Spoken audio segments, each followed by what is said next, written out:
அந்த காட்டுல அப்பதான் கடுமையான கோடைக்காலம் ஆரம்பிச்சிருந்தது. இந்த வருஷம் வெயிலோட தாக்கம் ரொம்ப அதிகமா இருந்தது.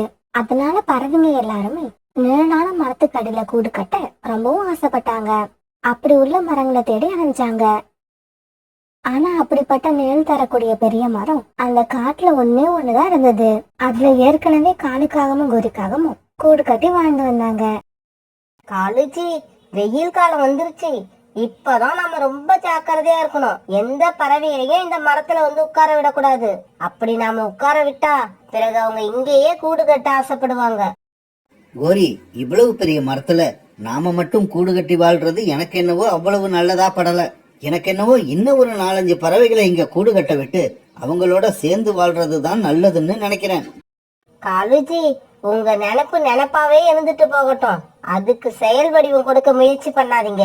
அப்படி முயற்சி பண்ணனீங்கன்னா இந்த கோரிக்கு கெட்ட கோபம் வரும்.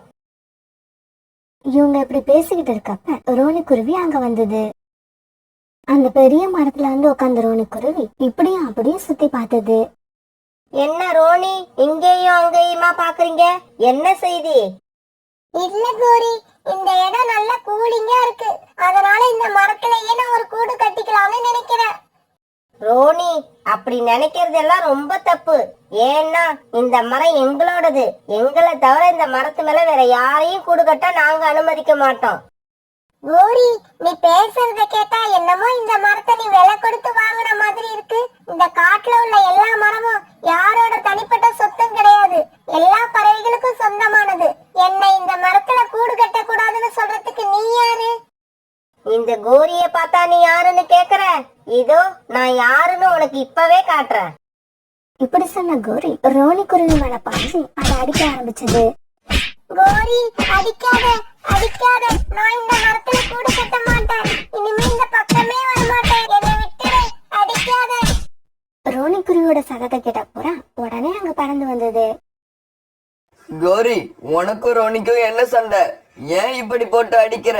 அது உடம்புல உள்ள காயங்களை பாரு. புறா, நீ நல்ல சமயத்துல வந்துட்ட. இல்லன்னா இந்த ரோனியோட 2 ரெக்கைகளையும் பிச்சு எரிஞ்சிருப்பேன். புறா, நீ இந்த மோசமான எண்ணம் கொண்ட காகங்கள் கிட்ட எதுவும் பேசாத. வா, நாம இந்த இடத்தை விட்டு கிளம்புவோம். ரோனி இப்படி சொன்ன உடனே புறா ரோனி கூட சேர்ந்து அந்த இடத்த விட்டு பறந்து போயிடுச்சு. நடந்தது எல்லாத்தையும் பாத்துக்கிட்டு இருந்த காலுக்காகவும் ஒரு வார்த்தை கூட பேசவே இல்லை. ஏன்னா நம்ம ஏதாவது பேசினா கோரியோட கோபம் இன்னும் அதிகமாயிடும்னு காலுக்காகத்துக்கு தெரியும். சோனோ, நான் மட்டும் சமயத்துல அங்க போகலன்னா கோரிக்காக இந்நேரம் ரோனி குருவியோட ரெக்கையெல்லாம் பிச்சு போட்டிருக்கோம். அந்த அளவுக்கு கோரி ரோனி மேல ரொம்பவும் கோபமா இருக்கு. அவ்வளவு கோபம் வர அளவுக்கு என்ன நடந்தது? சோனா, அந்த பெரிய மரத்தோட நிழல் நல்ல குளுமையா இருக்குன்னு அங்க கூடு கட்ட பார்த்தேன். அதனாலதான் கோரிக்கு எனக்கும் சண்டை வந்தது. அந்த சண்டையில எனக்கு அடியும் கிடைச்சது. ரோனி, புறாண்ணா, இதுக்கப்புறம் நீங்க யாரும் வெயில் காலத்தை கழிக்கிறதுக்காக நிழலான இடத்தை தேடி அலைய வேண்டாம். கூடும் கட்ட வேண்டாம். சோனோ, நிழலான இடத்த பார்த்து கூடு கட்டலன்னா இந்த வெயில் காலத்துல நமக்கு எவ்வளவு கஷ்டம் தெரியுமா? புறாண்ணா, நான் சொல்றத முழுசா கேளுங்க. இன்னைக்கு சாயங்காலம் காஷ்மீர்ல உள்ள காட்டுல இருந்து என்னோட தோழி இங்க வரா. இந்த வெயில் காலம் பூரா என்ன அவ வீட்டுல வந்து இருக்க சொல்லியிருக்கா. அதனால நாளைக்கு காலையில நான் காஷ்மீர் கிளம்புறேன். நீங்களும் என் கூடவே காஷ்மீர் வந்துடுங்க. வெயில் காலம் போனதுக்கு அப்புறம் நம்ம மறுபடியும் இந்த காட்டுக்கு வருவோம். என்னது, நாம காஷ்மீர் போறோமா? உண்மையாவா? சோனா சொன்னதை கேட்ட உடனே ரோனி குருவிக்கு சந்தோஷம் தாங்கல, குதிக்க ஆரம்பிச்சிருச்சு. இன்னைக்கு சாயங்காலம் என் தோழி மீனா என்னை கூப்பிட்டு போறதுக்காக என்னோட கூட்டுக்கு வருவா. நீங்களும் ரெடியா இருங்க. நாளைக்கு காலையில நம்ம எல்லாம் இந்த காட்டை விட்டு கிளம்பிடுவோம். சோனா, இன்னைக்கு சாயங்காலம் வர உன்னோட தோழிக்காக சாப்பாடு எல்லாம் அரேஞ்ச் பண்ணிட்டியா? இல்ல புறாண்ணா, இன்னும் எதுவுமே பண்ணல. அத பத்தி தான் இப்ப யோசிச்சுக்கிட்டு இருக்கேன். சோனா, நீங்க எதுக்கும் யோசிக்க வேண்டாம். என்கிட்ட கொஞ்சம் மாம்பழங்கள் இருக்கு. நான் அதை எடுத்துக்கிட்டு வந்துடுறேன். என்கிட்ட கூட கொஞ்சம் திராட்சை பழங்கள் இருக்கு. நான் அதையும் எடுத்துக்கிட்டு வரேன். புறாண்ணா, ரோனி அக்கா, இன்னைக்கு சாயங்காலம் நீங்களும் என்னோட கூட்டுக்கு வந்துருங்க. என்னோட தோழி மீனா உங்களுக்கு அறிமுகம் பண்ணி வைக்கிறேன். இப்படி பேசிக்கிட்ட இவங்க எல்லாம் பிறகு அந்த இடத்த விட்டு பறந்து போனாங்க. அன்னைக்கு சாயங்காலம் ஆச்சு. சோனா குருவியோட தோழி மீனா அன்னைக்கு சாயங்காலம் சோனா குருவியோட வீட்டுக்கு வந்துச்சு. மீனா, உன்னோட பயணம் எல்லாம் எப்படி இருந்தது? நான் காலையில இருந்து உன்னை எதிர்பார்த்துக்கிட்டே இருந்தேன். பயணம்லாம் நல்லாதான் இருந்தது. ஆனா உங்க காட்டுக்குள்ள வந்ததுக்கு அப்புறம் தான் வெயில் கொடுமை தாங்க முடியல. இங்க ஒரு நாள் கூட என்னால இருக்க முடியாது. நாளைக்கு காலையில நாம இந்த காட்டை விட்டு கிளம்பி ஆகணும். மீனா, உன்கிட்ட ஒரு விஷயம் சொல்லணும். இந்த காட்டுல உள்ள புற அண்ணனையும் ரோனி அக்காவையும் நான் என் கூட அழைச்சிட்டு வரலான்னு இருக்கேன். அதுல உனக்கு ஒன்னும் ஆட்சேபனை இல்லையே? சோனா, நீ எத்தனை பேரை வேணாலும் அழைச்சுக்கிட்டு வா. எனக்கு ஒன்னும் ஆட்சேபனை இல்ல. என் வீடு நல்ல பெரிய வீடு, அதனால எந்த பிரச்சனையும் இல்ல. சோனா குருவியும் தோழி மீனாவும் இப்படி பேசிக்கிட்டு இருக்கப்ப புறாவும் ரோனி குருவியும் சோனா குருவியோட கூட்டுக்கு வந்தாங்க. மாம்பழம், திராட்சை ரெண்டுமே எனக்கு பிடிச்ச பழங்கள். எங்களுடைய காட்டுல இப்ப குளிர் அதிகமா இருக்கிறதால மாம்பழமும் திராட்சையும் இப்ப அங்க விளையறதே இல்ல.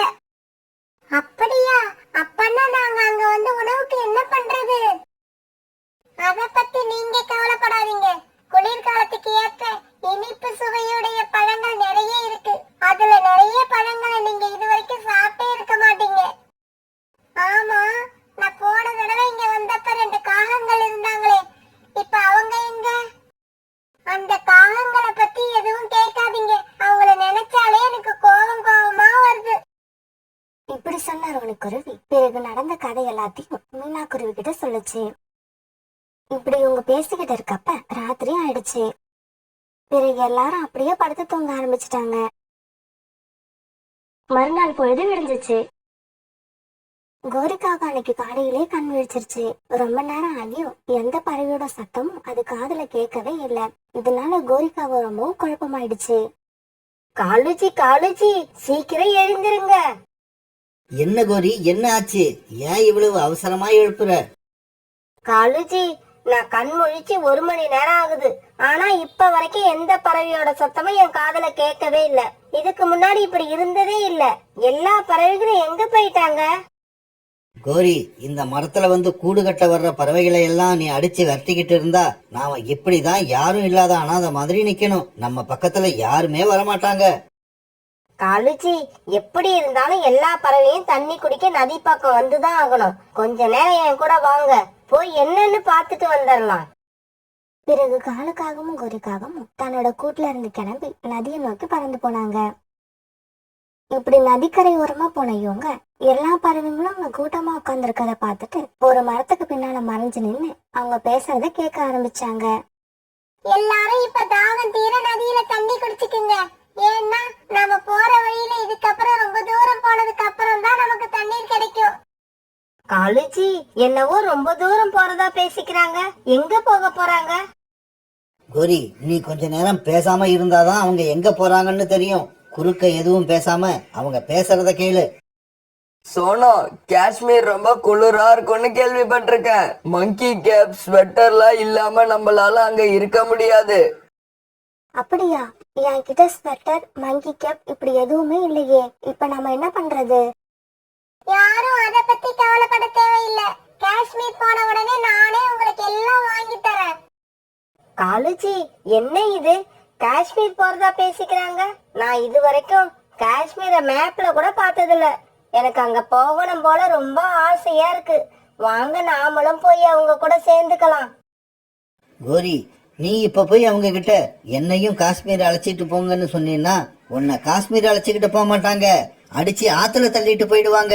நீ அங்க உள்ள எல்லார்கிட்டயுமே சண்டை போட்டிருக்க. அதனால எல்லாருமே உன் மேல ரொம்ப கோபத்துல இருப்பாங்க. காலுஜி, இப்படி இவங்க காஷ்மீர் போவாங்கன்னு தெரிஞ்சிருந்தா நான் கண்டிப்பா யார்கிட்டயும் சண்டை போட்டு இருக்க மாட்டேன். இப்ப நாம என்ன காலுஜி பண்றது?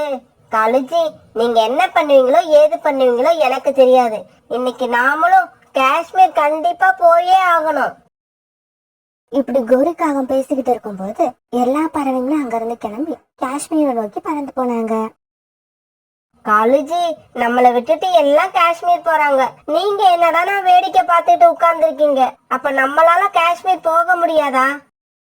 கோரி, ஏன் இப்படி சின்ன குழந்தை மாதிரி அழுவுற? இப்ப நீ காஷ்மீர் போகணும், அவ்வளவுதானே. கிளம்பு, வா போவோம். காலுஜி, காஷ்மீர் போறதுக்கு உங்களுக்கு வழி தெரியுமா? வழி என்ன பெரிய வழி? அந்த பறவைங்க பின்னாலேயே போனா நம்மளும் காஷ்மீர் போய் சேர போறோம். இதெல்லாம் ஒரு விஷயமா? காலுக்காக இப்படி சொன்னதை கேட்ட கோரிக்காகத்துக்கு ரொம்பவும் சந்தோஷமாயிடுச்சு. காலுஜின்னா காலுஜி தான்.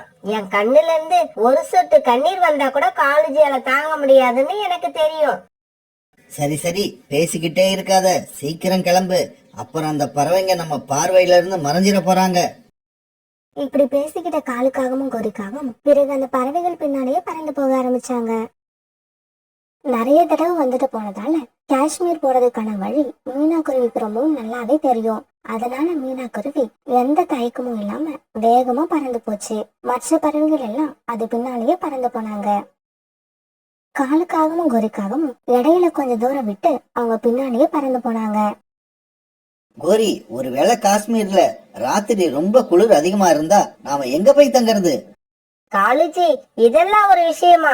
எவ்வளவு குளிரா இருந்தாலும் இந்த கோரிய ஒன்னும் பண்ண முடியாது. நீங்க வாயை மூடிக்கிட்டு வாங்க. இவங்க இப்படி பறந்து போய்கிட்டே இருக்கிறப்ப கொஞ்சம் கொஞ்சமா கிளைமேட் மாற ஆரம்பிச்சது. வெயிலோட கொடுமை குறைஞ்சி லேசா குளிர ஆரம்பிச்சது. இன்னும் கொஞ்ச தூரம் தான், நாம கிட்டத்தட்ட காஷ்மீரை நெருங்கி வந்துட்டோம். காஷ்மீர் வந்து சேர்ந்த உடனே மீனா எல்லாருக்கும் மங்கி கேப் வாங்கி கொடுத்தது. பிறகு எல்லாரும் அந்த மங்கி கேப்பை போட்டுக்கிட்டு மீனாவோட வீட்டுக்கு பறந்து போனாங்க. காஷ்மீர்ல மீனாவோட வீடு ரொம்ப அழகாவும் பெருசாவும் இருந்தது. உள்ள போன எல்லாரும் நெருப்ப மூட்டி அதுல குளிர் காஞ்சுக்கிட்டு மீனா போட்டு கொடுத்த சூடான காப்பிய குடிச்சாங்க. இந்த குளிர்ல இப்படி சூடான காப்பிய குடிக்கிறப்ப எவ்வளவு நல்லா இருக்கு. புறா, சீக்கிரம் காப்பிய குடிச்சிட்டு வெளியே வா. நாம போய் பனியில கொஞ்ச நேரம் விளையாண்டுட்டு வருவோம். பிறகு புறாவும் ரோனிக்குருவியும் பனியில வந்து கொஞ்ச நேரம் விளையாண்டாங்க. இங்க பாருங்க, இது பகல் தான், அதனால குளிர் அதிகமா இல்ல. ராத்திரியில யாரும் வீட்டுக்கு வெளியில போகவே முடியாது, அப்படி குளிரும். இந்த பறவைங்களோட பின்னாடியே பறந்து வந்த காலுக்காகவும் கோரிக்காகவும் இப்ப காஷ்மீருக்கு வந்து சேர்ந்தாங்க. காலுஜி, எனக்கு இங்க ஒரு ஃப்ரெண்ட் இருந்தா எவ்வளவு நல்லா இருக்கும். நாமளும் அந்த ஃப்ரெண்டு வீட்டுல போய் தங்கி ஜாலியா என்ஜாய் பண்ணலாம். கோரி, நீ யாருக்கிட்டையும் ஒரு வார்த்தை கூட அன்பா பேசுறதே கிடையாது. அப்புறம் எப்படி உனக்கு ஃப்ரெண்டு கிடைப்பாங்க? அறிமுகமே இல்லாதவங்க கிட்ட கூட நீ 2 வார்த்தை பேசினா போதும், அவங்களும் உனக்கு எதிரி ஆயிடுவாங்க. ஏன்னா உன்னோட வாய் எப்படி. சரி, எனக்கு தான் என்னோட வாயால ஃப்ரெண்ட் இல்லாம போயிட்டாங்க. உங்களுக்கு ஏன் ஃப்ரெண்ட் இல்லாம போச்சு? கோரி, உன் கூட சேர்ந்து இருக்கிற வரைக்கும் என்னையும் யாரும் ஃப்ரெண்ட் ஆக்கிக்க மாட்டாங்க. பிறகு ராத்திரி ஆச்சு. சோனா குருவியோட தோழி மீனா எல்லாருக்கும் சூடா கிச்சடி செஞ்சு சாப்பிட கொடுத்தது. பறவைகள் எல்லாரும் அத சந்தோஷமா சாப்பிட்டாங்க. அப்புறம் கொஞ்ச நேரத்துல வானத்துல இருந்து பனிமழை பெய்ய ஆரம்பிச்சது. பறவைகள் எல்லாரும் ரொம்ப ஜாலியா அதை என்ஜாய் பண்ணாங்க. காலுஜி, இதுக்கு மேல என்னால உட்கார முடியாது, குளிர் தாங்க முடியல. இப்படியே இங்க உட்கார்ந்து இருந்தா விடியறதுக்குள்ள நான் செத்தே போயிடுவேன். நாம இங்க வந்தே இருக்க கூடாது. பனிமழை நிக்கிற மாதிரியே இல்ல, தொடர்ந்து பேஞ்சுக்கிட்டே இருந்தது. கோரி, இந்த குளிர்ல இருந்து நாம தப்பிக்கணும்னா வேற வழியே இல்ல. நீ ரோனி குருவி கிட்ட போய் மன்னிப்பு கேளு. அது மன்னிச்சு அந்த வீட்டுக்குள்ள நம்மளை விட்டாதான் நாம உயிர் பிழைக்கலாம். பிறகு காலுக்காகவும் கோரிக்காகவும் மீனா வீட்டு ஜன்னல் பக்கம் போனாங்க. ரோனி, என்ன மன்னிச்சுக்க. நேத்து உன்கிட்ட அந்த மாதிரி முரட்டுத்தனமா நடந்ததுக்கு நான் மன்னிப்பு கேட்டுக்கிறேன். இதுக்கப்புறம் எப்பவும் நான் உன்கிட்டன்னு இல்ல, யார்கிட்டயும் அப்படி நடந்துக்க மாட்டேன். கோரி இப்படி சொன்னதை கேட்ட ரோனி குருவி தன்னோட முகத்தை வேற பக்கம் திருப்பிக்கிச்சு. ரோனி, என்னோட உயிரை காப்பாத்து. நீ எங்களுக்கு உதவி செய்யலன்னா நானும் காலுஜியும் உண்மையாவே செத்து போயிடுவோம். பிறகு சோனா குருவியும் மீனா குருவியும் ரோனி குருவி கிட்ட காகங்கள் ரொம்பவும் மோசமான நிலைமையில இருக்கிறத எடுத்து சொல்லி காகங்களை ரூம்குள்ள விட சம்மதம் வாங்கினாங்க. இப்படி உள்ள வந்த காகங்கள் 2 பேரும் எல்லார்கிட்டயும் மன்னிப்பு கேட்டுட்டு பிறகு அவங்க கூட நல்ல முறையில நண்பனா பழக ஆரம்பிச்சாங்க. ராணா, காலுக்காகவும் புறா இவங்க 3 பேரும் ஒரு வயல்ல ஒன்னா வேலை செஞ்சுக்கிட்டு இருந்தாங்க. இவங்க தங்களோட வயல்ல வெங்காயம் பயிரிட்டு இருந்தாங்க. ராணாவும் புறாவும் மட்டும் முழு மனசோட அந்த வயல்ல வேலை செய்ய, காலுக்காகம் அடிக்கடி ஏதாவது சாக்கு சொல்லிட்டு அப்பப்ப வெளியில எஸ்கேப் ஆயிட்டே இருக்கும். மதியான நேரத்துல இவங்க 3 பேரோட மனைவிகளும் வீட்டுல உணவு செஞ்சு அந்த வயலுக்கு எடுத்துட்டு வருவாங்க. ராணா, இன்னைக்கு என் மனைவி மசாலா சப்பாத்தி செஞ்சு எடுத்துக்கிட்டு வருவா. அப்படியா புறா? இன்னைக்கு நான் சோனாவை தேங்காய் சாதம் செஞ்சு எடுத்துட்டு வர சொல்லிருக்கேன். காலு, உங்க வீட்டுல இருந்து கோரி இன்னைக்கு என்ன எடுத்துக்கிட்டு வருவாங்க? யாரு? கோரியா? கோரி எல்லாம் சாப்பாடு எடுத்துக்கிட்டு வர்றதே ரொம்ப பெரிய விஷயம். இதுல அது என்ன எடுத்துக்கிட்டு வருதுன்னு பாக்குறதெல்லாம் ரொம்ப ஓவர். அதே சமயத்துல அவங்களோட மனைவிமார்களும் அவங்களுக்கான மதிய உணவோட வந்துகிட்டு இருந்தாங்க. என்ன கோரி, இன்னைக்கும் வெறும் சாதமும் குழம்பும் மட்டும்தான் எடுத்துட்டு வந்திருக்க? தொட்டுக்க எதுவுமே இல்ல. காலுஜி, வீட்டுல இருக்கிற சாமானை வச்சு இவ்வளவுதான் என்னால சமைக்க முடிஞ்சது. என்னால சமைக்க முடிஞ்சதான் நீங்க சாப்பிடணும். கோரி, இத நான் சாப்பிடறதுக்கு சாப்பிடாமலே இருந்துருவேன். இதை எடுத்துக்கிட்டு போ, எனக்கு வேண்டாம். கோரி அக்கா, என்ன இது? சாப்பிடுற நேரத்துல கால அண்ணா கூட சண்டை போட்டுக்கிட்டு, வாங்க எல்லாரும் சேர்ந்து ஒன்னா சாப்பிடலாம். பிறகு 3 பேருமே தங்களோட சாப்பாட்டை ஷேர் பண்ணி எல்லாரும் சாப்பிட்டாங்க. புறா, எனக்கு இப்ப நல்லா தூக்கம் வருது. காலு, இன்னும் கொஞ்சம் வேலை பாக்கி இருக்கு. அந்த வேலையை செஞ்சு முடிச்சிட்டு அப்புறம் நீ படுத்து தூங்கு. புறா, அது மட்டும் என்னால முடியாது. நான் பசியா இருக்கிறப்ப என்னால வேலையே செய்ய முடியாது.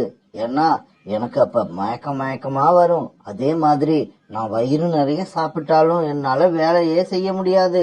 ஏன்னா அப்ப எனக்கு தூக்கமா வரும். காலு, நீ இப்படியே பேசிக்கிட்டு இருந்த என் வாயில அசிங்கமா வரும். சோனா, கோரி, ராணிபுரா சாப்பாடு எடுத்துட்டு வந்த இவங்க 3 பேரும் பிறகு வீட்டுக்கு கிளம்பினாங்க. ராணாவும் புறாவும் மறுபடியும் வயல்ல வேலை செய்ய ஆரம்பிச்சாங்க. ஆனா காலுக்காக மட்டும் இப்ப வேலை செய்ய வரவே இல்ல. அது ஒரு இடத்துல படுத்து நல்லா தூங்கிட்டு இருந்தது. இப்படியே சில நாட்கள் நகர்ந்துச்சு. இப்ப இவங்க 3 பேரும் பயிர் பண்ணியிருந்த வெங்காயம் நல்லா விளைஞ்சிருந்தது. காலுஜி, இப்ப வெங்காயம் நல்லா விளைஞ்சி அறுவடைக்கு தயாரா இருக்கு.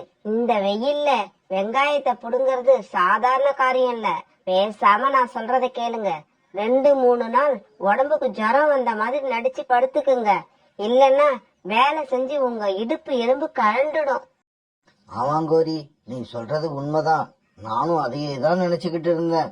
ஏன்னா என்னால இந்த வெயில்ல வெங்காய அறுவடையெல்லாம் பண்ண முடியாது. புறா, இப்ப எல்லா வெங்காயமும் அறுவடைக்கு தயாரா இருக்கு. ஆனா காலுக்காகம் போன தடவை போலவே இந்த தடவையும் ஏதாவது சாக்கு போக்கு சொல்லி வேலைக்கு வராதுன்னு தான் நினைக்கிறேன். ராணா, வெங்காயத்தை அறுவடை செய்யறத பத்தி நீ எதுவும் கவலைப்படாத. இந்த தடவை எல்லா வெங்காயத்தையும் காலுக்காகத்தை மட்டுமே அறுவடை செய்ய வைக்கிறேன் பாரு. அப்படியா? அது எப்படி? காலுக்காகம் இன்னும் கொஞ்ச நேரத்துல வந்துரும். வந்ததுக்கு அப்புறம் அது எப்படின்னு நான் உனக்கு சொல்றேன். இவங்க இப்படி பேசிக்கிட்டு இருக்கப்ப காலுக்காகவும் அங்க வந்தது. நண்பர்களே, இன்னைக்கு எனக்கு காலையில இருந்து பயங்கரமா ஜுரம் இருக்கு. இன்னும் 2 நாளைக்கு என்னால எந்த வேலையும் செய்ய முடியாது. காலு, உனக்கு உடம்பு சரியில்லைன்னா ஒன்னும் பிரச்சனை இல்ல. நீ வீட்ல போய் நல்லா ரெஸ்ட் எடு. நான் இப்ப ராணா கிட்ட ஒரு முக்கியமான விஷயம் பேசணும். முக்கியமான விஷயமா? என்ன விஷயம்? ராணா, இன்னைக்கு காலையில நான் ஒரு கனவு கண்டேன். அந்த கனவுல நீயும் நானும் வயல்ல உள்ள எல்லா வெங்காயத்தையும் அறுவடை செய்யறோம். அப்ப நிலத்துக்கு அடியில இருந்து நமக்கு ஒரு புதையல் கிடைக்குது. அப்படியா? நம்ம நிலத்துக்கு அடியில புதையல் இருக்கிறது உண்மையா இருக்கும்னா வா, நாம இப்பவே போய் தோண்டி பார்க்கலாம். ராணா, நீ ஏன் அவசரப்படுற? நாளைக்குதான் நம்ம வெங்காயத்தை அறுவடை செய்ய போறோம்ல. புதையல் இருந்துச்சுன்னா அப்ப நமக்கு கண்டிப்பா கிடைச்சிரும். இப்படி பேசின ராணா குருவியும் புறாவும் பிறகு அங்கிருந்து கிளம்பி பறந்து போனாங்க. காலு, நீ இந்த சமயத்துல புத்திசாலித்தனமா ஏதாவது செஞ்சாகணும். நாளைக்கு காலையில விடிஞ்சதுக்கு அப்புறம் அந்த புதையலை எடுத்தா 3 பேருக்கும் சேர்த்து 3 பங்கு போட்டாகணும். இன்னைக்கு ராத்திரியே அதை நாம எடுத்துட்டோம்னா அந்த புதையல் முழுக்க நமக்கு தான். பிறகு வீட்டுக்கு போன காலுக்காகவும் நடந்தது எல்லாத்தையும் கோரிக்காகத்துக்கிட்ட எடுத்து சொல்லுச்சு. காலுஜி, இது ரொம்ப நல்ல விஷயம். இன்னைக்கு ராத்திரியே நம்ம நிலத்தை தோண்டி புதையலை எடுத்துட்டோம்னா அப்புறம் இந்த காட்டுலயே நாம தான் பணக்காரங்க. எல்லா வயலையும் நாமளே விலைக்கு வாங்கிடலாம். பிறகு ராணாவும் புறாவும் நம்ம கிட்ட கை கட்டி வேலை பார்ப்பாங்க. பிறகு இப்படி பேசிக்கிட்டு அவங்க ராத்திரியில வயலுக்கு போய் வயலை தோண்ட ஆரம்பிச்சாங்க. ஒவ்வொரு இடமா தோண்டி பார்த்த இவங்களுக்கு புதையல் கிடைக்கவே இல்ல. இப்ப விடியற நேரம் வந்துருச்சு. காலுக்காகவும் கோரிக்காகவும் இப்ப முழு வயலையும் தோண்டி முடிச்சிருந்தாங்க. எல்லா வெங்காயமும் வெளியில வந்திருந்தது. ஆனா புதையல் மட்டும் கிடைக்கவே இல்ல. காலுஜி, முழு வயலையும் தோண்டி பார்த்தாச்சு, எங்கேயுமே புதையல காணோம். அப்ப புறா கண்ட கனவு பொய்யா போயிடுச்சா? ஆமா கோரி, அப்படிதான் போல இருக்கு. எங்க பார்த்தாலும் வெங்காயமா தான் இருக்கு, புதையலையே காணும். மறுநாள் பொழுது விடிஞ்சிச்சு. பிறகு காலையில வயலுக்கு புறாவும் ராணாவும் வழக்கம் போல வந்தாங்க. அவங்க 2 பேரையும் பார்த்த காலுக்காகத்துக்கும் கோரிக்காகத்துக்கும் ரொம்ப கோபம் வந்தது.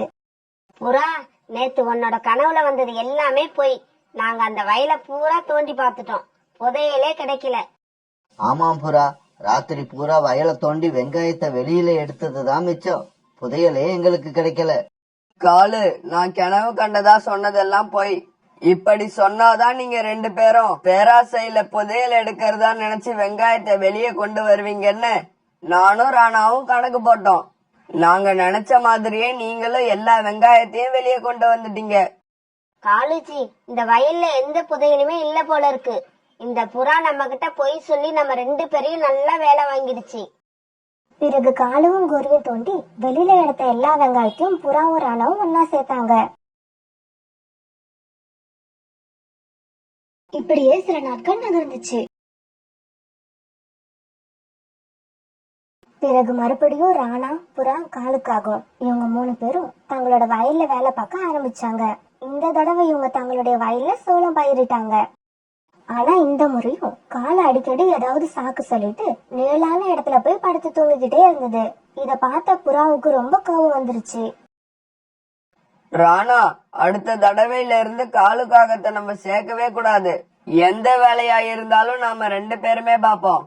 வர்றது லாபமோ நஷ்டமோ அதையும் நாம 2 பேருமே பங்கு போட்டுப்போம். புறா, இப்படியெல்லாம் கட் அண்ட் ரைட்டா பேசக்கூடாது. காலுக்காகம் யாரு? நம்மளோட நண்பன் தானே.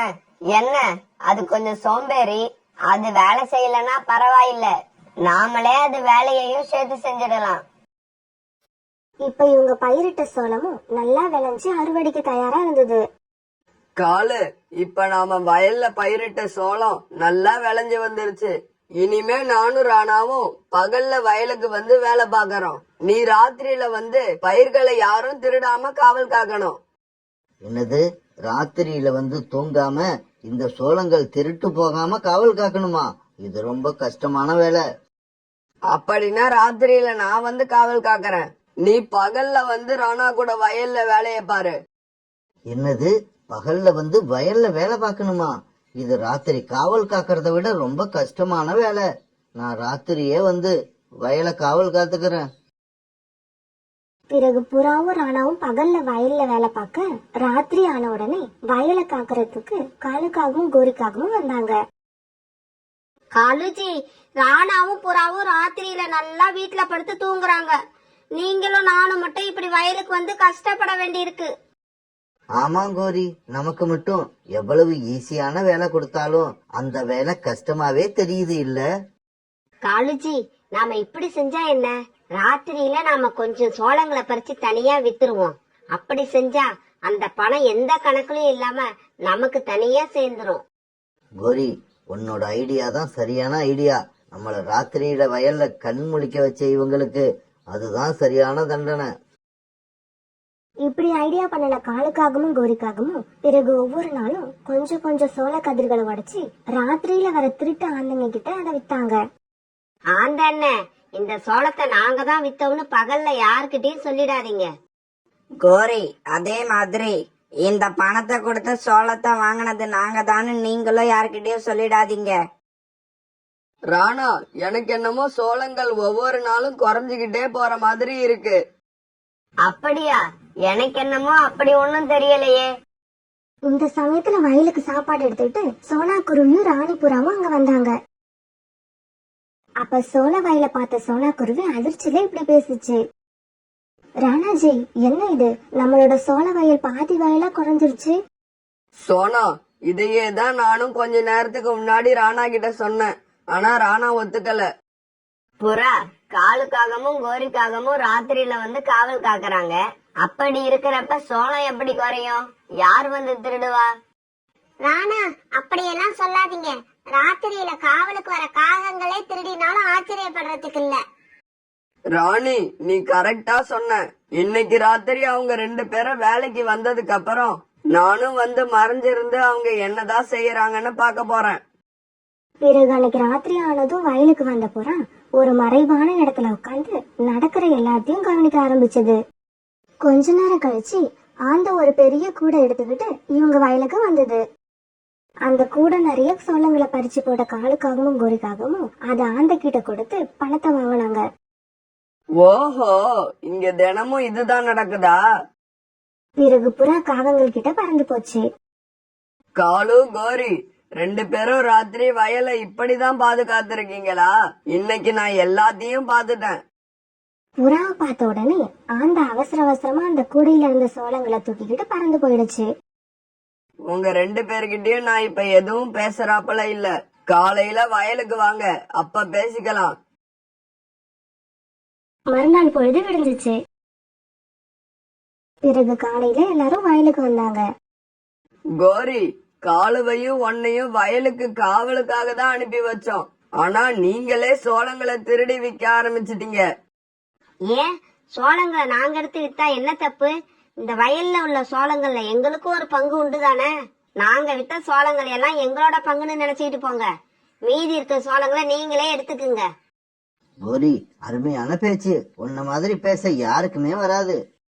கோரி, இருந்த சோளத்தை எல்லாம் பாதிக்கு மேல நீங்க பறிச்சு வித்துட்டீங்க. இப்ப அதுல எங்களுக்கு பாதி கூட இல்ல, அதை விட குறைச்சலா தான் கிடைக்குது. இப்படி ராணாவும் புறாவும் பேசிக்கிட்டு இருக்கும் போதே அதை காதுல வாங்காம காலுக்காகவும் கோரிக்காகவும் அந்த இடத்த விட்டு பறந்து போனாங்க. கோரி, ஒரு வழியா ராணாவையும் புறாவையும் சமாளிச்சுட்டு வந்துட்டோம். நீ சீக்கிரம் உள்ள போய் நாம சோளங்களை வித்து வச்சிருக்க பணத்தை எல்லாம் எடுத்துக்கிட்டு வா. ஏன்னா நாம இருட்டுல வியாபாரம் பண்ணி பணத்தை கொண்டு வந்து அப்படியே உள்ள வச்சிட்டோம். இது வரைக்கும் எண்ணியே பார்க்கல. காணி இப்படி சொல்ல பிறகு கோரிக்காக உள்ள போய் இருந்த பணத்தை எல்லாத்தையும் எடுத்துக்கிட்டு வந்தது. பணத்தை கொண்டு வந்து வெளிச்சத்துல பார்த்த காலுக்காகவும் கோரிக்காகவும் ரொம்ப அதிர்ச்சி ஆயிட்டாங்க. காலுஜி, நாம ஏமாந்துட்டோம். அந்த திருட்டு ஆந்தைங்க நம்ம கிட்ட குழந்தைங்க விளையாடுற நோட்டை கொடுத்து பணம்னு ஏமாத்திட்டாங்க. ஆமா கோரி, இது உண்மையான பணம் இல்ல. இத கடையில கொடுத்தா ஒரு குச்சி மிட்டாய் கூட வாங்க முடியாது. காலுஜி, நம்ம ராணாவையும் புறாவையும் ஏமாத்தினதான் சந்தோஷப்பட்டோம். கடைசியா அந்த ஆந்தைங்க நம்மள ஏமாத்திட்டு போயிடுச்சுங்க.